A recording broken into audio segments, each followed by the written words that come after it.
Well, greetings to you. I'm down in the West Country at the moment on business, um, uh, in Cornwall, in point of fact, where some of my kinsmen are buried in Marazion, but be that as it may, neither here nor there.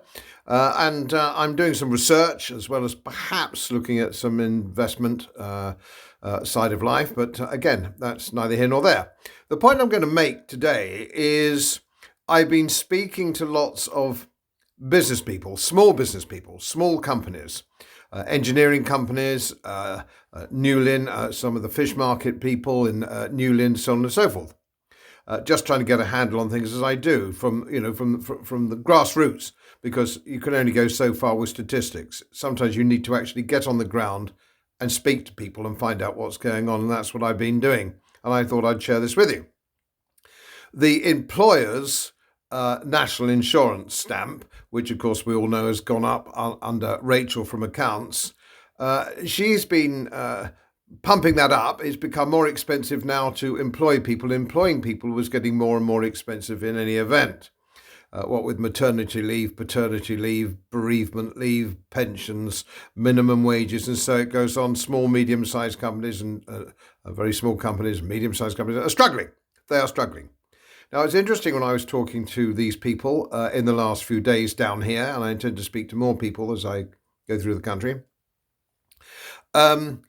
There were 5 engineers looking after the boats in Newlyn, and the main company that deals, engineering company that deals with these fishing boats. There were 7 fully qualified engineers that looked after these boats. There are now, they've just laid off 3. They've just laid off 3 because the margins are too fine to be able to keep staff on that basis. It isn't a question of the overall cost of things. It's just so fine. When it's very close balance, nobody wants to get rid of people. But it was that employment tax on employers was just pushed it that little bit too far.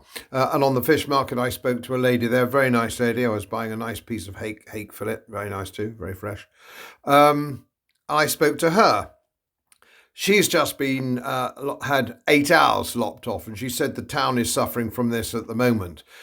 People aren't getting always getting laid off; they're just getting their hours cut, 8 hours, and of course, 8 hours probably not the minimum wage, but not far away from the minimum wage because she's quite an informed and skillful lady.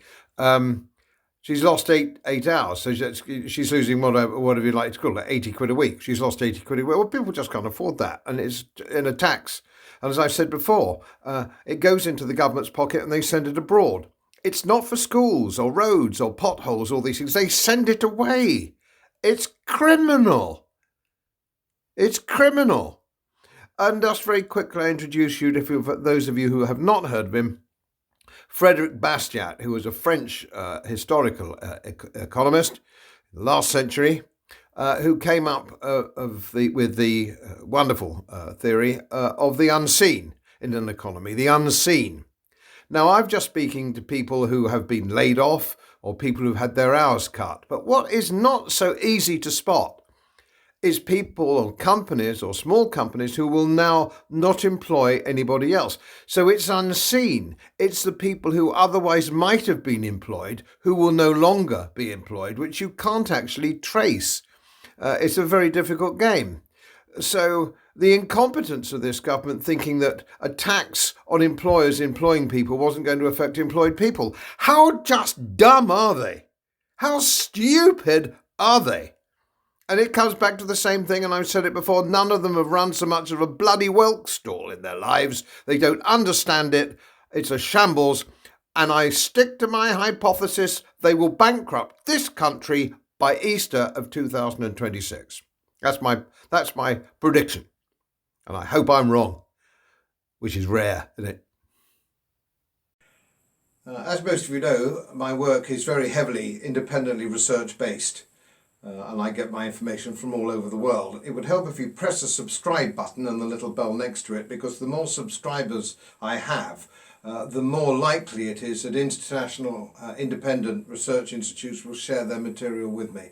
It's most helpful, and then of course I automatically share it with you. So, surprise, won't cost you anything. Thank you very much.